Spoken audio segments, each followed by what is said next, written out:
আসসালামু আলাইকুম রহমতুল্লাহ। চলে আসছি কুমিরা ব্রিজ। তো এখানে ভিউটা হলো অস্থির একটা ভিউ।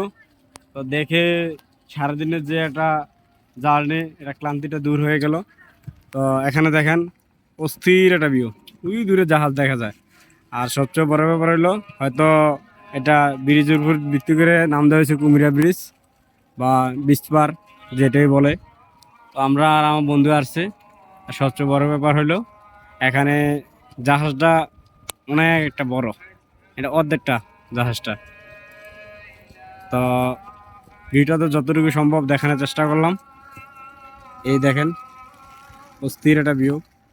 তো এখানে দেখার বলতে এতটুকুই। তো বৃষ্টি আসতেছে, তো এই কারণে আমার ছোট ব্লগটা বেশি বড় করলাম না। তো আজকের মতো এতটুকুই। আসসালামু আলাইকুম রহমতুল্লাহ।